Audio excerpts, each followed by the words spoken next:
Hi students, children and my dear friends. Good morning to all of you. Welcome to Bhaskar English. मैं आप सभी बच्चों, छात्रों एवं दोस्तों का इस चैनल पर हार्दिक स्वागत करता हूं। अगर आप इस चैनल पर पहली बार आए हैं तो आप इसे सब्सक्राइब कर लें। इस पर मैं इंग्लिश और स्पोकन से संबंधित वीडियोज़ बनाता हूं और आपके सामने लाता रहता हूं। आज मैं आपके लिए लाया हूं टेंस के नेक्स्ट पार्ट को। टेंस के नेक्स्ट पार्ट में हम लोग आज पढ़ेंगे प्रेजेंट इम्परफेक्ट टेंस। यह टेंस बहुत आसान है। जब आप पढ़ेंगे आपको लगेगा इससे हल्का कोई टेंस है ही नहीं। तो आइए बच्चों, हम लोग पढ़ते हैं प्रेजेंट इम्परफेक्ट टेंस। सबसे पहले प्रेजेंट इम्परफेक्ट टेंस का हिंदी जानते हैं। अपूर्ण वर्तमान काल या असामान्य वर्तमान काल। हिंदी अर्थ से ही स्पष्ट है बच्चों कि कोई कार्य वर्तमान काल में अपूर्ण हो, अर्थात चल रहा हो, जारी हो, ऐसे कार्य को हम लोग कहते हैं अपूर्ण वर्तमान काल। उसी को इंग्लिश में परिभाषित करते हैं, इंग्लिश में डिफाइन क्या करते हैं सो देखिए। व्हेन एन एक्शन, जब कोई कार्य इज गोइंग ऑन, चल रहा हो या जारी हो, इन प्रेजेंट टाइम, वर्तमान समय में, इज कॉल्ड, कहा जाता है प्रेजेंट इम्परफेक्ट टेंस, असामान्य या अपूर्ण वर्तमान काल। कोई कार्य वर्तमान काल में, वर्तमान समय में जारी हो, जैसे मैं अभी आपको पढ़ा रहा हूँ, यह कार्य जारी है, आप पढ़ रहे हैं, वह कार्य जारी है। तो जब वर्तमान समय में चल रहा हो, जारी हो, ऐसे कार्य को हम लोग कहते हैं अपूर्ण वर्तमान काल और सामान्य वर्तमान काल। हिंदी बच्चों वही चीज़ दिए हैं जो मैंने आपको समझाया कि जब कोई कार्य वर्तमान समय में जारी हो या चल रहा हो उसे अपूर्ण वर्तमान काल कहते हैं। आइए एग्जाम्पल से आपको मिलाते हैं। वह पढ़ रहा है, वह पढ़ रहा, ही इज रीडिंग। मैं खेल रहा हूँ, I am playing, I am playing, खेल रहा हूँ बच्चों, इसका इंग्लिश क्या होगा, आई एम प्लेइंग। जैसे कहेंगे कि मैं जा रहा हूँ, आई एम गोइंग। वह आ रहा है, ही इज़ कमिंग। तो बड़े ही आसानी से यह ट्रांसलेशन बन जाता है। इसमें कोई दो राय की बात बच्चों नहीं होती है। प्रेजेंट इम्परफेक्ट टेंस सभी टेंस में आपको इजी माना जाता है और आप बड़े आसानी से बना लेते हैं। इसलिए बच्चों इसमें कोई परेशानी की बात नहीं, सिर्फ V4 आपको आना चाहिए। V1 से V4 बनाने का रूल आपको आना चाहिए। अब आइए प्रेजेंट इम्परफेक्ट टेंस को पहचानते कैसे हैं उसके बारे में जानते हैं। बड़े आसानी तरीके से बच्चों आप इसको जान लेंगे। सबसे पहले आप रूल ऑफ रिकॉग्निशन को हिंदी में कहते हैं पहचानने का नियम। किसी वाक्य को हम लोग पहचानेंगे कैसे कि वह प्रेजेंट इम्परफेक्ट टेंस का वाक्य है। पहचानने के नियम में आप इसे कह दे सकते हैं हिंदी में पहचानने का नियम। तो कैसे पहचानेंगे? तो क्रिया के अंत में, वाक्य के अंत में, हिंदी वाक्य के अंत में क्रिया रहता है जिसके अंत में अगर लगा रहे, रहा है, रही है या रहे हैं, तो आप समझ जाइए वो प्रेजेंट इम्परफेक्ट टेंस का वाक्य है।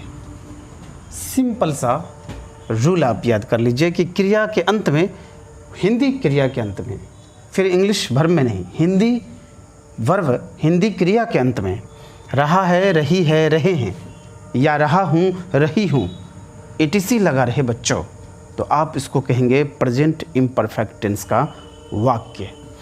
अब हमें सीखना है कि बनाएंगे कैसे ऐसे वाक्यों को। रूल ऑफ ट्रांसलेशन कहते हैं हम लोग इंग्लिश में, अनुवाद का नियम, जिसको इंग्लिश में हम लोग क्या कहते हैं बच्चों, अनुवाद का नियम। अनुवाद के नियम में सबसे पहले हम लोग सीखते हैं अफर्मेटिव में, इन अफर्मेटिव सेंटेंस। अफर्मेटिव सेंटेंस को बच्चों हम लोग कहेंगे स्वीकारात्मक वाक्य।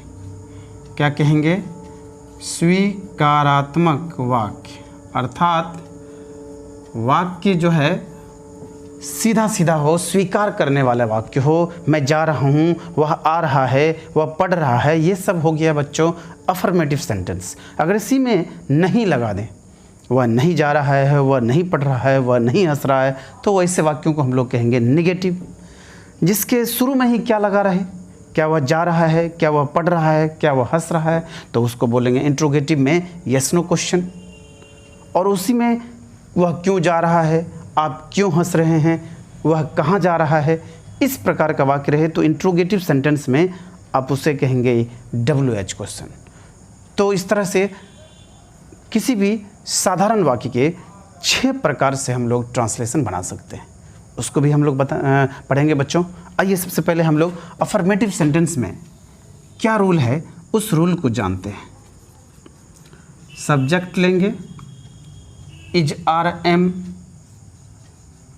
फिर हम लोग उसमें वर्ब का चौथा रूप लेते हैं और ऑब्जेक्ट लेते हैं। अगर ज़रूरी पड़ता है बच्चों तो लास्ट में आप अदर वर्ड्स दे सकते हैं। बहुत सारे वाक्य में अदर वर्ड्स नहीं भी रहता है, कुछ वाक्यों में अदर वर्ड्स रहता है। तो मेन आपको सब्जेक्ट इज RM और वर्ब का चौथा रूप, ये मेन चीज़ है बच्चों। ये तीनों चीज़ आपका गलत वाक्य में नहीं होना चाहिए। उसके बाद ऑब्जेक्ट अदर वर्ड्स तो लास्ट में देते ही हैं किसी वाक्य में। अब सबसे पहले V4 अगर आपको नहीं आता है तो फिर आप कभी भी इस तरह के वाक्य को नहीं बना सकते हैं। तो आइए सबसे पहले हम लोग V4 का चर्चा करते हैं, आखिर बनता कैसे है। कि किसी भी V1 में अगर हम ING लगाते हैं तो वो बन जाता है V4। कुछ चंद एग्जाम्पल्स से देख लीजिए। जैसे रीड में हम लोग ING लगाएंगे तो क्या बनेगा बच्चों, रीडिंग। गो में ING लगाएंगे तो क्या बनेगा, गोइंग। इट में ING लगाएंगे तो होगा ईटिंग। प्ले में ING लगाएंगे तो हो जाएगा प्लेइंग। तो किसी भी V1 में आप ING जोड़कर V4 बनाते हैं और उसके मीनिंग में रहा रही रहे आप जोड़ देंगे।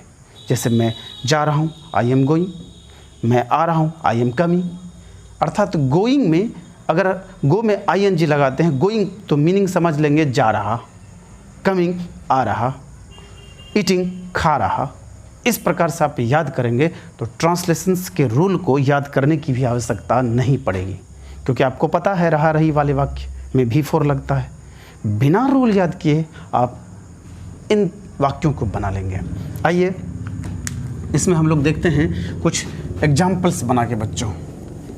जैसे हम लोग बनाते हैं, वह अंग्रेजी पढ़ रहा है, वह अंग्रेजी पढ़ रहा है। रूल क्या है बच्चों, सब्जेक्ट के साथ is RM plus V4। Rule यही है ना, subject plus is RM plus verb का चौथा रूप। ओके, उसके बाद ऑब्जेक्ट रहे तो देंगे, नहीं तो कोई बात नहीं। अब देखिए बच्चों, सब्जेक्ट यानी शुरू में जो रहता है वो सब्जेक्ट, फिर इसमें इज RM में से कोई भी वर्ब ले लेंगे, कोई भी नहीं लेंगे। ही के साथ क्या लगता है उस पर ध्यान देंगे। तो ही के साथ इज लगता है, फिर वर्ब का चौथा रूप पढ़ना, रीड। रीड में V4 कैसे बनाएंगे, नीचे हमने आपको इससे पहले बताया हुआ है कि हम ING लगा के बनाते हैं V4। तो रीड का V4 हो जाएगा रीडिंग। तो ही इज रीडिंग और इंग्लिश यानी कि ऑब्जेक्ट हम लोग बाद में ले लेंगे। हो गया, ही इज रीडिंग इंग्लिश। वे लोग घर जा रहे हैं। इसमें देखिए बच्चों, वे लोग तो आपको हो गया सब्जेक्ट।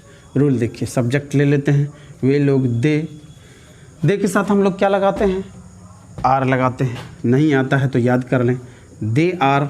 जाना का V4 होता है बच्चों गोइंग। इसी वे में हम लोग दे आर गोइंग बना लेते हैं, बिना किसी टेंशन के, बिना किसी परेशानी के। तो कभी भी इज RM प्लस V4 लगा के आप ING, ये जो रहा रही वाले वाक्य होते हैं, आप ईजी वे में बना सकते हैं। अब बच्चों इस टेंस के निगेटिव को हम लोग देख लेते हैं। तो आइए नेगेटिव सेंटेंस में, इन नेगेटिव सेंटेंस अर्थात जिसमें आपको नहीं लगा रहता, जिसको हिंदी में कहते हैं नकारात्मक वाक्य। क्या कहते हैं बच्चों? नकारात्मक वाक्य। रूल क्या है नेगेटिव का, सो देखते हैं। सब्जेक्ट के साथ आप लगाइए इज, आर, एम, उसके साथ लगाते हैं हम लोग V4, सॉरी पहले नॉट, नेगेटिव है तो नॉट, फिर वर्ब का चौथा रूप और फिर ऑब्जेक्ट। कोई परेशानी नहीं। जैसे सीता खाना नहीं बना रही है, नहीं लग गया, नेगेटिव कहेंगे। सीधा कहेंगे Sita is not cooking food. Cook में V4 लगा दिए बच्चों, इजी वे में बन गया। तुम यह काम नहीं कर रहे हो, तुम यह काम नहीं कर रहे हो। क्या होगा बच्चों? तुम यहाँ देख लीजिए, रूल सेट कर दीजिए। अगर आपको सेटिंग नहीं करने आता है तो देखिए, सब्जेक्ट तुम का यू लिए, इजरम में से तुम के साथ आर लगता है, फिर नोट लगाएंगे, रूल को देखेंगे और बनाएंगे। फिर वर्ब का चौथा रूप, वर्ब लास्ट में रहता है। करना का जो वर्ब डू होता है, डू में ING लगा देते हैं, डूइंग। उसके बाद यह काम का दिस वर्क, तो you are not doing this work. तुम यह काम नहीं कर रहे हो, तुम नहीं पढ़ रहे हो, यू आर नॉट रीडिंग, तुम नहीं जा रहे हो, यू आर नॉट गोइंग, मैं काम नहीं कर रहा हूँ, आई एम नॉट वर्किंग, वे लोग नहीं आ रहे हैं, दे आर नॉट कमिंग। अर्थात ING लगाकर V4 लगाकर इस टाइप के वाक्य को बड़े आराम से आप बना सकते हैं। आइए अब सीखेंगे हम लोग प्रेजेंट इम्परफेक्ट टेंस के यस नो क्वेश्चन को। बच्चों यस नो क्वेश्चन जो है वह इंट्रोगेटिव सेंटेंस का जो है वो भेद है। इंट्रोगेटिव सेंटेंस अर्थात प्रश्नवाचक वाक्य, जिससे हम लोग प्रश्न पूछते हैं, वो दो टाइप के होते हैं, एक यस नो और एक WH। प्रश्न पूछने के दो तरीका, एक हाँ ना वाला प्रश्न और एक WH प्रश्न। अब क्वेश्चन वर्ड से शुरू जो होता है उसको WH क्वेश्चन कहते हैं। कैसे कहते हैं और या किसको कहते हैं, आइए सीखते हैं। फोर या फिर हम लोग लिखेंगे in yes no question. Yes no question में हम लोग रूल इस प्रकार से सीखेंगे। अर्थात यस नो मतलब बच्चों होता हाँ या ना वाला प्रश्न, हाँ या ना वाला प्रश्न, हाँ या ना वाला प्रश्न, जिसका उत्तर हाँ या ना में मिले, समझ जाइए वो यस नो क्वेश्चन है। क्या तुम जाते हो, हाँ या नहीं? क्या तुम पढ़ते हो, आपका उत्तर होगा हाँ या नहीं। तो जिसका भी उत्तर, जिस प्रश्न का भी उत्तर, जिस इंट्रोगेटिव सेंटेंस का भी उत्तर हाँ ना में मिले बच्चों, उसको आप कहेंगे यस नो क्वेश्चन। और यस नो क्वेश्चन का जो रूल है वह इस प्रकार है कि शुरू में ही हम लोग क्या कर देंगे, इज आर एम लगाएंगे, सब्जेक्ट लगाते हैं। अगर नोट की आवश्यकता पड़ेगी तो नोट भी लगा देंगे, नहीं तो छोड़ देंगे। उसके बाद वर्ब का चौथा रूप, ऑब्जेक्ट और बच्चों प्रश्नवाचक चिन्ह इस प्रकार के वाक्य में देना आवश्यक होता है। आइए एग्जाम्पल को देखते हैं। क्या तुम ISC में पढ़ रहे हो?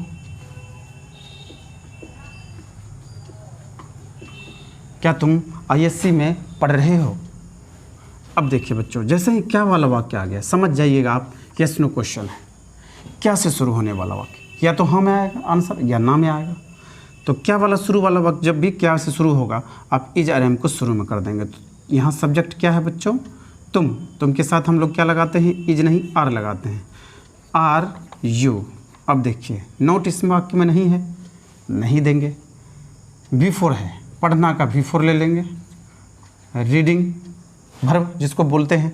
और किसी भी वाक्य में बच्चों शुरुआत में सब्जेक्ट रहता है और अंत में हमेशा वर्ब रहता है। हिंदी वाक्य में शुरुआत में सब्जेक्ट और सबसे अंत में वर्ब। तो समझ जाइएगा, सब्जेक्ट और वर्ब छांट लीजिए, सबसे पहले वही दोनों चीज़ आवश्यक है। रीडिंग, अब देखिए ISC में इधर का काम हो गया, in ISC intermediate of science इसको बोलते हैं। तो are you reading in ISC? दूसरा एग्जाम्पल ले लेते हैं। क्या वह अपना काम कर रहा है? अपना काम कर रहा है। यहाँ देखिए बच्चों, क्या वह अपना काम कर रहा है, जैसे ही क्या वाला वाक्य होगा शुरू में, उसको हम लोग कहेंगे यस नो क्वेश्चन। और जब भी क्या से शुरू वाक्य होगा तो इंग्लिश ट्रांसलेट के लिए हम लोग इज आर एम को शुरू में देंगे। तो वह यहाँ सब्जेक्ट है तो समझ जाएंगे इसमें इज लगेगा, इज ही। अब देखिए बच्चों, नोट इसमें नहीं है, नोट नहीं देंगे। अगर रहता तो नोट यहाँ सब्जेक्ट के बाद देते। फिर वर्ब का चौथा रूप, करना का चौथा रूप बच्चों होता है डूइंग। क्या वह अपना, काम छूट गया बच्चों, यहाँ काम दे देते हैं। क्या वह अपना काम कर रहा है, तो करना का डूइंग, अपना का काम देख लीजिए बच्चों, अपना काम। अपना का अंग्रेजी यहाँ जब ही रहता है तो ही के साथ हिज का प्रयोग होता है। पॉजिटिव केस के अनुसार यह प्रयोग होता है कि कोई भी सब्जेक्ट के रूप में अगर ही रहे तो ही के साथ जब अपना लगा रहे, नॉमिनेटिव केस के साथ जब अपना लगा रहे तो उसके साथ ही का हिज लिखेंगे। अपना का अंग्रेजी बच्चों ऑन भी होता, OWN। ऑन का प्रयोग आप हर जगह नहीं कर सकते हैं। कुछ वाक्यों में सब्जेक्ट के अनुसार, नॉमिनेटिव केस के अनुसार अपना का इंग्लिश होता है। तो ही का हिज और काम का जो हो जाएगा बच्चों वर्क और प्रश्नवाचक चिन्ह। तो is he doing his work, क्या वह अपना काम कर रहा है। इस प्रकार से आप लोग कई सारे वाक्य बना सकते हैं। क्या तुम जा रहे हो, आर यू गोइंग। क्या तुम पढ़ रहे हो, आर यू रीडिंग। क्या वह हंस रहा है, इज ही लाफिंग। तुम क्यों नहीं अंग्रेजी पढ़ रहे हो, why are you not reading English. इस तमाम ऐसे तमाम वाक्य को आप बड़ी आसानी से इज आर एम लगाकर और उसमें वर्ब का चौथा रूप लगाकर बना सकते हैं। अब हम लोग बच्चों इसके अंतिम जो सेंटेंस होते हैं जिसको हम लोग कहते हैं WH क्वेश्चन, WH क्वेश्चन को हम लोग बना लेंगे। Negative yes no question plus negative बनाने में कोई टेंशन है नहीं बच्चों, सब्जेक्ट के बाद निगेटिव नोट दे देते हैं हम लोग, यस नो क्वेश्चन बन जाता है। WH क्वेश्चन में थोड़ा सा हम लोग देख लेते हैं। फॉर WH क्वेश्चन, अगर कोई पूछता है बताइए WH क्वेश्चन किसे कहते हैं, सबसे पहले जवाब देंगे प्रश्नवाचक वाक्य, जिसको हम लोग इंग्लिश में कहते हैं इंट्रोगेटिव सेंटेंस। उसके दो प्रकार होते हैं, एक यस नो, हाँ या ना, इससे पहले जो बताएं हम। उसके बाद दूसरा होता है यस नो के बाद WH क्वेश्चन। देखेंगे आप लोग बच्चों, जिसका उत्तर हाँ या में नहीं मिले, हाँ या ना में आपको नहीं दिया जाए, जबकि उसका उत्तर कुछ चंद शब्दों में दिया जाए, चंद वर्ड्स में दिया जाए, कुछ शब्दों में दिया जाए, तब आप उसको कहेंगे WH क्वेश्चन। जैसे तुम क्यों नहीं पढ़ते हो, कुछ ना कुछ कारण होगा, क्योंकि मैं फलना चीज़ से ग्रस्त हूँ या मैं बीमार हूँ, इस टाइप के कुछ ना कुछ उत्तर होंगे। जैसे आप कल घर क्यों नहीं जा रहे हो, तो कुछ ना कुछ कारण होगा बच्चों। तो क्या, क्यों, कैसे, कब, कहाँ, अगर वाक्य के बीच में मध्य में आता है, समझ जाइएगा वो WH क्वेश्चन है। इंग्लिश में बच्चों जब हम शुरू करते हैं तो उसका जो शुरुआत वर्ड होता है वो WH वर्ड से होता है, जो क्वेश्चन वर्ड से होता है।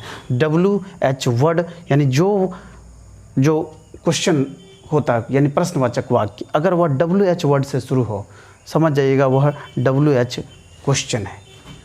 तो फॉर WH क्वेश्चन मीन्स होता है WH जो प्रश्नवाचक वाक्य में जो WH क्वेश्चन, या हम लोग कहते हैं क्वेश्चन वर्ड से जिसको शुरू करते हैं, जिस प्रश्न को WH क्वेश्चन उसे कहते हैं। तो उसका जो हम लोग रूल लिखते हैं बच्चों या बनाते हैं वो इस प्रकार है। शुरुआत में आप WH वर्ड दें, उसके बाद इज आर एम का प्रयोग करें, सब्जेक्ट का प्रयोग करें। नोट अगर लगा रहे तो ठीक है, नहीं तो आप उसको छोड़ दें। और फिर आप वर्ब का चौथा रूप, ऑब्जेक्ट और लास्ट में प्रश्नवाचक चिन्ह अर्थात साइन ऑफ इंट्रोगेशन। आइए, जो लोग WH वर्ड अभी तक नहीं जानते हैं कि आखिर ये WH वर्ड है क्या, तो देखिए जिस वर्ड की शुरुआत में WH हो, व्हाट क्या, हो कौन, व्हेन कब, व्हाई क्यों, व्हेयर कहाँ, ETC टाइप के जो वर्ड होते हैं जिसके शुरू में ही WH होते हैं, देखते हैं आप देख रहे हैं, जिसके शुरू में ही WH हो तो ऐसे वर्ड को बच्चों हम लोग कहते हैं WH वर्ड। और इस प्रकार के वर्ड से शुरू होने वाले वाक्य को कहते हैं WH क्वेश्चन। तो रूल आपने देखा और अब आप लोग इस पर कुछ उदाहरण देख लें, कुछ एग्जाम्पल्स देख लीजिए। तुम क्यों नहीं परीक्षा दे रहे हो? तुम क्यों नहीं परीक्षा दे रहे हो? अब देखिए बच्चों, यहाँ क्यों आया, तो क्यों, कैसे, कब, कहाँ।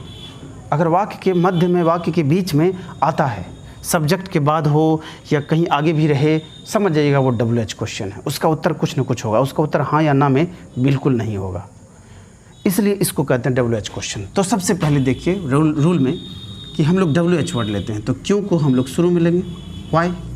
इसमें सब्जेक्ट कभी भी आगे में नहीं लेंगे बच्चों, WH वर्ड लेंगे पहले रूल के अनुसार, फिर इजारे में। तो तुम सब्जेक्ट है, इसमें आर यू। अब फिर देखते हैं बच्चों, सब्जेक्ट के बाद नोट भी इसमें है, नहीं तो नोट दे दीजिए। फिर परीक्षा देना, बच्चों परीक्षा देने का जो अंग्रेजी होता है वो है appearing at the examination, APPEARING, appearing, शामिल होना या परीक्षा देना, सेंस एक ही है। परीक्षा दे रहे हैं मतलब शामिल हो रहे हैं, मतलब अपीयर हो रहे हैं। तो अपीयरिंग के साथ एट लगता है बच्चों दी एग्जामिनेशन, परीक्षा। तो हो गया, तुम क्यों नहीं परीक्षा दे रहे हो, why are you not appearing at the examination, तुम क्यों नहीं परीक्षा दे रहे हो। कुछ और एग्जाम्पल बच्चों हम लोग देख लेते हैं।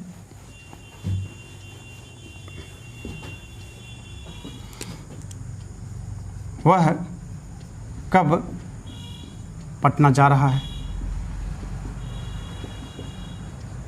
वह कब पटना जा रहा है।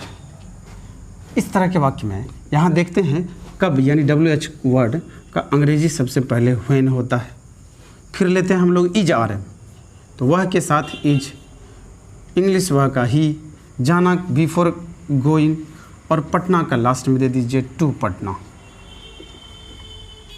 आराम से बन जाता है बच्चों, बिना किसी टेंशन के। इस प्रकार के वाक्य को आप बना सकते हैं। Why is he not going to Patna, आप अंग्रेजी क्यों नहीं पढ़ रहे हैं, why are you not reading English, आप मेरे घर क्यों नहीं आ रहे हैं, why are you not coming to me, आप उनकी मदद क्यों नहीं कर रहे हैं, why are you not helping him, अंग्रेजी वे लोग अंग्रेजी कैसे पढ़ रहे हैं, how are they reading English. इस जो प्रकार के वाक्य होते हैं बच्चों, उसमें आप ट्रांसलेशन में 10-5 आप उदाहरण से बनाइए और ख़ुद से चेक कर लीजिए। उदाहरण के जो बनाए हुए हैं उस पर आप किसी चीज़ से कवर कर दें, बुक से या कॉपी से, और फिर हिंदी को पहले बनाइए 10, 15, 20 जो भी आपसे हो, टाइम जितना मिलता है, और उससे के हिसाब से आप उसको चेक कर लीजिए।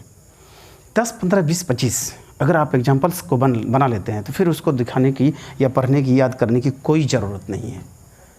बड़े आसानी से, बड़े इजी वे में आप प्रैक्टिस जब करते हैं किसी चीज़ को, आराम से बना सकते हैं, आराम से उसको आप इजी वे में पढ़ सकते हैं।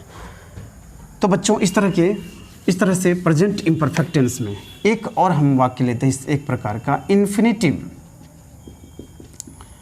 वर्ब जो रहता है जिसमें, है ना, infinitive verb. For infinitive verb का क्या रूल है, सो देखिए। अकाल क्रिया, अगर आपके वाक्य के बीच में अकाल क्रिया आ जाता है, वह क्रिया जो टेंस के अनुसार नहीं चलता उसको अकाल क्रिया कहते हैं। पहचानेंगे कैसे उसको, तो क्रिया में आप देखेंगे कि ना या ने लगा रहता है कुछ क्रिया में, तो समझ जाइएगा वो इन्फिनेटिव वर्ब है। और उसको हम लोग कैसे बनाएंगे, उस वर्ब को हम लोग टू लगा के बनाएंगे। कैसे, आइए कुछ एग्जाम्पल फिर देखते हैं। वह पढ़ने जा रहा है, यहाँ देखते हैं बच्चों क्या प्रॉब्लम है। सो देखिए, वह पढ़ने जा रहा है, तो वह सब्जेक्ट के रूप में लेते हैं ही, इज जाना का बिफोर गोइंग। सबसे पहले बच्चों ऐसा कुछ बच्चे ऐसे कर देते हैं, ही इज रीडिंग, जी नहीं, सबसे पहले सब्जेक्ट लेते हैं और सबसे अंत वाला वर्ब, सब्जेक्ट शुरू वाला और अंत वाला सबसे पहले आता है, तब बीच वाला कोई वर्ब रहे या ऑब्जेक्ट रहे आता है। तो ही इज जा रहा है गोइंग, और फिर बच्चों पढ़ने, यहाँ सिखाई हमने सिखाया है 2 + V1, तो पढ़ना का 2 + रीड हो गया। He is going to read. जैसे मैं खेलने जा रहा हूँ, अब देखिए बच्चों सीधा है, पहले तो मैं जा रहा हूँ, आई एम गोइंग, उसी में बच्चों हम लोग जोड़ेंगे खेलना, टू प्ले। अगर यहाँ रहता मैं क्रिकेट खेलने जा रहा हूँ, तो इसी में होता I am going to play cricket, फिर जोड़ देते हैं। इस प्रकार आप देखते हैं कि कोई भी वाक्य बनाना मुश्किल नहीं है, सिर्फ मन से थोड़ा सा पढ़ना पड़ेगा, और बिना मन से पढ़े बच्चों आप कुछ भी नहीं कर सकते। आज टेंस में बच्चों इतना ही हम लोग पढ़ेंगे, प्रेजेंट इम्परफेक्ट टेंस। मैं डेली तो नहीं, एक आध दिन पर, 2 दिन या कभी कभी 3 दिन का गैपिंग पर मैं वीडियो लोड कर रहा हूँ। अब चूँकि क्लास ओपन हो चुका है बच्चों, और क्लास ओपन हो चुका है तो मुझे उतना समय नहीं मिल पा रहा है, लेकिन मैं कोशिश करता रहता हूँ कि आपके लिए वीडियो बना कर लाता रहूँ। और क्लास से जो समय मिलता है, दिन भर क्लास रहता है बच्चों, दिन भर सुबह 6 बजे से लेकर के शाम 6 बजे तक, बीच में 2-4 घंटे का सिर्फ गैप है, 2-3 घंटे का, वही ब्रेकफास्ट नहीं कहिए, भोजन करने के लिए, लंच करने के लिए, उसके बाद दिन भर क्लास रहता है। इसलिए बच्चों कभी कभी वीडियो नहीं दे पाते हैं, लेकिन मैं प्रायः आपके साथ बना रहूँगा। बहुत जल्द स्पोकन क्लास यूट्यूब पर फ्री क्लास ला रहा हूँ आप सब के लिए। आप सबों का जब मदद मिलेगा, जब आप सब का प्यार मिलेगा, हम यूँ ही आपके लिए अच्छे कंटेंट लेते आएंगे, अच्छे कंटेंट लाते रहेंगे, चाहे वो स्पोकन का हो, वर्ड्स का हो, इंग्लिश कैसे आपका बढ़िया हो, कैसे अंग्रेजी में आप डेवलप करें, इस सब का मैं कुछ वीडियोस, कुछ लेक्चर लाता रहूँगा बच्चों। आज के लिए बस इतना ही। अंत में आपको यही कहना चाहूँगा, मुझसे जुड़े रहिए, बहुत सारे फ़ायदे मैं आपको पहुंचाता रहूँगा, बहुत लाभ मैं आपको देता रहूँगा, और इसके लिए आपको मुझसे जुड़ा रहना होगा। अगर अभी तक आपने चैनल को सब्सक्राइब नहीं किया है तो आप ज़रूर सब्सक्राइब करें, साथ ही बेल आइकन को दबाएं, ताकि हम जो कुछ वीडियोस बनाएं वो आप तक ज़रूर पहुँचे नोटिफिकेशन, और आप देख पाएँ कि सर आजकल क्या कर रहे हैं। अंत करने से पहले बच्चों मैं आपको एक और इम्पोर्टेंट बात बता दूं कि आने वाले समय में air force, navy, SSB, army clerk जैसे फोर्स विभाग में इंग्लिश क्या पूछे जाते हैं, कैसे पूछे जाते हैं, और क्या मतलब कौन चीज़ पढ़ा जाए, कितना पढ़ा जाए, इसका कंटेंट लेकर के आऊँगा। मुझे उम्मीद है आपको बहुत पसंद आएगा। आप सारे बच्चों में जो बहुत जल्दी जॉब चाहिए, जिनको, वह फोर्स विभाग को टारगेट करिए। वह एयरफोर्स हो, नेवी हो, एसएसबी हो, बीएसएफ हो, सीआईएसएफ हो, सीआरपीएफ हो, आर्मी क्लर्क हो। बच्चों बहुत इंग्लिश भारी नहीं पूछा जाता है, बहुत जनरल इंग्लिश जो आपको 11th-12th में आप पढ़ते हैं, कुछ सिर्फ गाइड आपको ज़रूरत होती है, वो आपको ज़रूरत पड़ेगी। मैं आपको बहुत जल्दी इस पर विशेष वीडियो लाऊंगा और आप सबों को इसका फ़ायदा पहुंचाऊंगा। और जॉब्स में क्या क्या कैसे मिलता है जॉब, जल्दी से 1-2 साल के अंदर आप नौकरी ले लेते हैं या फिर आप एम्प्लॉयड हो जाते हैं, तो आपको ज़िंदगी में बड़ी खुशी मिलती है, बहुत ही आप एक अच्छी ज़िंदगी को जीते हैं। बच्चों मैं बहुत जल्दी आपको मिलता हूँ इन तमाम जो जॉब्स के लिए क्या ट्रिक्स होते हैं, क्या कैसे पाए जाते हैं, कैसे आप तैयारी करके आप कुछ ही दिनों में 1 साल से 2 साल, 6 महीना, साल भर, 2 साल के अंदर आप जॉब ले सकते हैं। इसके कुछ वीडियो, कुछ कंटेंट आपके लिए लाऊंगा। आप बने रहिए, कीप पैसेंस, धैर्य बनाए रखिए और इस चैनल से जुड़े रहिए। मैं आपको आश्वासन दिलाता हूँ ये सारी चीज़ आने वाले समय में बहुत जल्द मैं लेकर आऊँगा। आज के लिए इतना ही, तब तक के लिए आपसे मैं विदा लेता हूँ। Very thanks to watch this video.